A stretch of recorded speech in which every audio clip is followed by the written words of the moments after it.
अस्सलाम वालेकुम। Channel philosophy of education में खुश आमदीद।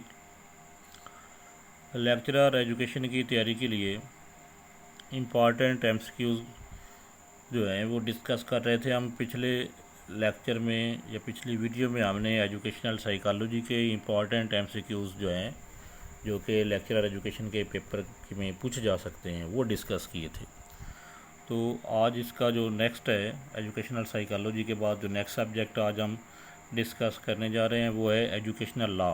एजुकेशनल लॉ के हवाले से भी सवाल पूछे जा सकते हैं, छुट्टियों के हवाले से, एफटीएफ या स्कूलों को जो फ़ंड मिलते हैं उनके हवाले से, तो वो आज हम डिस्कस करते हैं। उससे पहले अगर आपने चैनल सब्सक्राइब नहीं किया तो चैनल सब्सक्राइब कर लें ताकि आप हमारी आने वाली वीडियो से भी बाखबर रह सकें। तो ये है एजुकेशनल लॉ।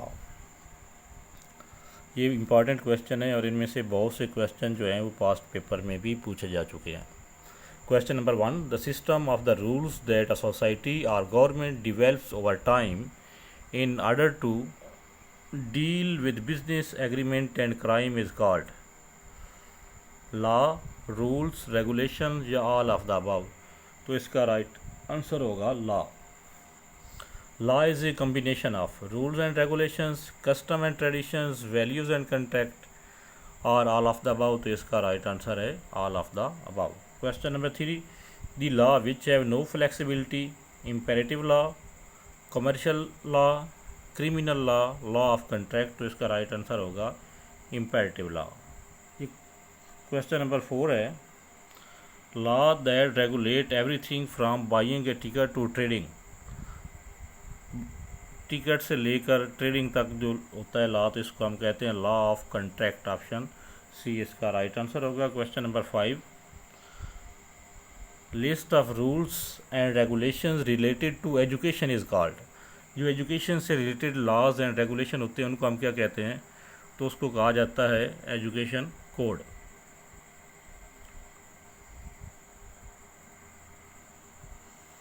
ये इसका राइट आंसर हो गया। Question number 6, according to education code the seating place to the student of primary level.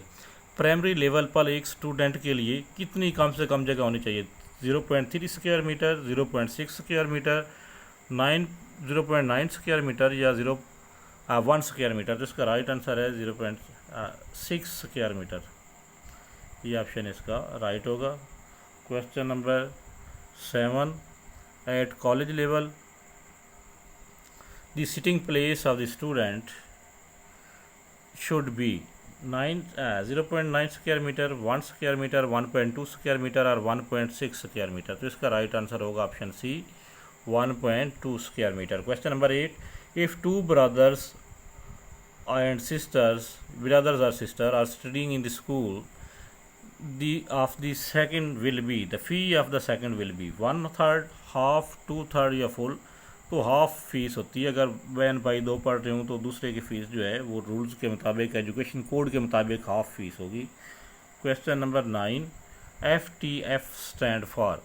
FTF जो है ये होता है फ़रोग़ तालीम फ़ंड। ऑप्शन बी जो है लिखा हुआ है इसका, ये ठीक है। F फ़रोग़, T से तालीम और F से फ़ंड, फ़रोग़ तालीम फ़ंड। ये जो 20 रुपये फ़ीस हम स्कूलों में लेते हैं ये असल में होता है FTF। फ़ीस नहीं होती बल्कि ये फ़ंड होता है, फ़ीस ये नहीं है, फंड है, ये याद रखना है। Question number 10, controlling authority from class 1 to 10 classes is. Class 1 से लेकर क्लास 10 तक कंट्रोलिंग अथॉरिटी कौन होता है? तो इसका राइट आंसर है DO। 75% scholarships will be given to दो students whose parents income is below. तो मिनिमम इनकम की जो लिमिट है एजुकेशन कोड के मुताबिक है वो 3000 है। Question number 12, scholarships can be cancelled if the candidates expel, fail, die, change the syllabus, all of the above। तो इसका राइट आंसर होगा option D, all of the above। Question number 13, casual leaves shell be granted for the dash days at a time. Casual leaves एक वक्त में कितने दिनों के लिए दी जा सकती है? तो इसका राइट आंसर है ऑप्शन बी 10 दिन के लिए दी जा सकती है। कैजुअल लीव्स डैश या कैलेंडर ईयर, एक साल में कितनी कैजुअल लीव्स होती हैं? सी लीव्स या कैजुअल लीव्स। तो एक साल के अंदर जो कैजुअल लीव्स होती हैं वो होती है 25। एक मंथ में 2 होती हैं और पूरे साल में 25 आप कर सकते हैं। Casual leave section by, casual leave कौन सेक्शन करता है, हेडमास्टर, एडीओ, एईओ या डिप्टी डीओ? तो इसका राइट आंसर है option A, headmaster. Question number 16, the leave that earned by government employees are, वो लीव जो गवर्नमेंट एम्प्लॉय अर्न करते हैं उसको कहते हैं अर्न लीव्स। अर्न लीव्स होती हैं जो आपकी सालाना छुट्टियां होती हैं, जो ऐसे एम्प्लॉयज़ जो होते हैं वेकेशन डिपार्टमेंट के, वेकेशन डिपार्टमेंट से मुराद वो एम्प्लॉयज़ हैं जिनको छुट्टियां होती हैं गर्मियों की, तो उनकी अर्न लीव होती हैं 12, और वो एम्प्लॉयज़ जिनको गर्मियों की छुट्टियां नहीं होती उनकी अर्न लीव 48 होती हैं। और अगर जो आदमी ये छुट्टियां नहीं करता तो एंड पर जब उसको पेंशन मिलती है तो ये छुट्टियों के पैसे जो होते हैं बनते हैं वो छुट्टी पैसों में कन्वर्ट हो जाते हैं। If an employee in a vacation department he can avail dash earn leave, तो वेकेशन डिपार्टमेंट में मंथली जो है वो एक लीव बनती है, तो वो सालाना लीव्स बन जाएंगी 12, महीने की एक लीव और साल की 12 लीव। इस तरह जो नॉन वेकेशन डिपार्टमेंट होती हैं उनकी महीने की 4 और साल की 48 अर्नड लीव बन जाएंगी। Question 18, maximum leave with medical certificate with full पे, मेडिकल सर्टिफिकेट के साथ फुल पे के साथ कितने दिनों की लीव मिल सकती है? तो इसका राइट आंसर है 180 days. Maximum leaves with medical certificate entire service, entire service में कितनी आप लीव ले सकते हैं? तो ये बनता है 365 days. Question number 20, these leaves shell be granted only female servants, casual leaves, earn leave, maternity leave या मेडिकल लीव? तो इसमें ऑप्शन सी जो है ये होगा मैटरनिटी लीव। ये वो लीव है जो सिर्फ फीमेल अवेल कर सकती हैं, 90 डेज़ की लीव होती है maternity leave. Maternity leave shall be granted on dash full pay, maternity leave full pay दी जाती है।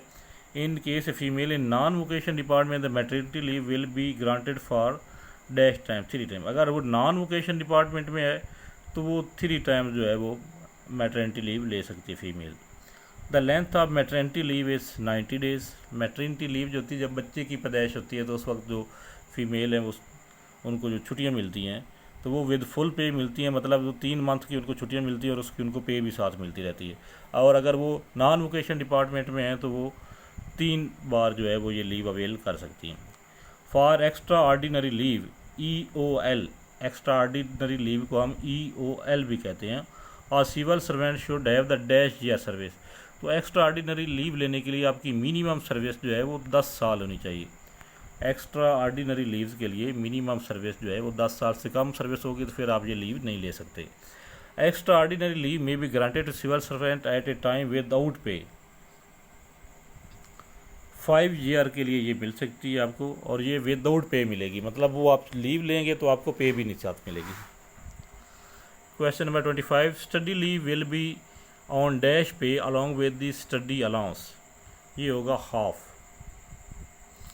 If a civil servant wants extraordinary leave but has no 10 years continuous service he will be granted dash year leave, तो अगर वो EOL leave लेना चाहता है और उसकी 10 साल सर्विस नहीं है, कम है 10 साल से, फिर उसको 3 साल की एक्स्ट्रा ऑर्डिनरी लीव मिलेगी। अगर उसकी 10 साल से ज़्यादा सर्विस है तो उसको 5 साल की एक्स्ट्रा ऑर्डिनरी लीव मिलेगी, और ये एक्स्ट्रा ऑर्डिनरी लीव EOL जो है ये विदाउट पे होगी, मतलब उसको पे भी नहीं मिलेगी साथ। Question number 27, the first thing which is discussed in CSR, appointment, seniority, promotion, confirmation? तो इसका राइट आंसर है option A, appointment. Promotion is always based on age, beauty, experience, length of the service, तो promotion जो होती है वो किस चीज़ पे डिपेंड करती है? लेंथ ऑफ सर्विस पे। Question number 29, E&D stand for, E&D का मतलब होता है efficiency and discipline rules, E से एफिशिएंसी और D से डिसिप्लिन, तो ये E&D का मतलब होगा efficiency and discipline rules. The Punjab employees efficiency discipline and accountability act 2006, पीडा एक्ट जिसको हम कहते हैं, और इसके ऊपर मैंने एक अलग से वीडियो बनाई हुई है, उसका लिंक जो है वो मैं नीचे कहीं शेयर कर दूंगा वीडियो की डिस्क्रिप्शन में, आप वैसे भी उसको देख सकते हैं चैनल पेजेस पे सर्च करके, पीडा एक्ट के ऊपर एक वीडियो मैंने बनाई हुई है। तो ये कब नाफिज किया गया था पीडा एक्ट? तो इसका राइट आंसर है 2006। Question number 31. In case of civil servant death, it shall be granted to widow to employees for dash year of if she does not marry. कि अगर वो उसकी जो होती है बेवा वो शादी नहीं करती तो 15 साल तक उसको जो है वो पेंशन मिलती है। उसके बाद क्वेश्चन नंबर 32 है SNE stand for. SNE stand for, ये आज तक माल नहीं हुआ जो अब SNE स्टैंड फॉर का तो जो एक एक्सेप्टेड अब है वो है शेड्यूल ऑफ न्यू एक्सपेंडिचर। इस पे एग्री हैं बहुत सारे लोग, तो आप लोग भी यही नोट करें कि SNE का मतलब है शेड्यूल ऑफ न्यू एक्सपेंडिचर। ये क्वेश्चन थे एजुकेशनल लॉ के हवाले से। इससे पहले 2 हम इसके टॉपिक कर चुके हैं, एजुकेशनल साइकोलॉजी और रिसर्च। तो ये 3rd टॉपिक था। 4th टॉपिक जो हम डिस्कस करेंगे वो होगा कल, उस पर कोशिश करेंगे वीडियो अपलोड करने की, एजुकेशनल एंड जनरल एडमिनिस्ट्रेशन। आपने चैनल सब्सक्राइब नहीं किया तो चैनल सब्सक्राइब कर लें। दुआओं में याद रखिएगा। अल्लाह हाफिज़।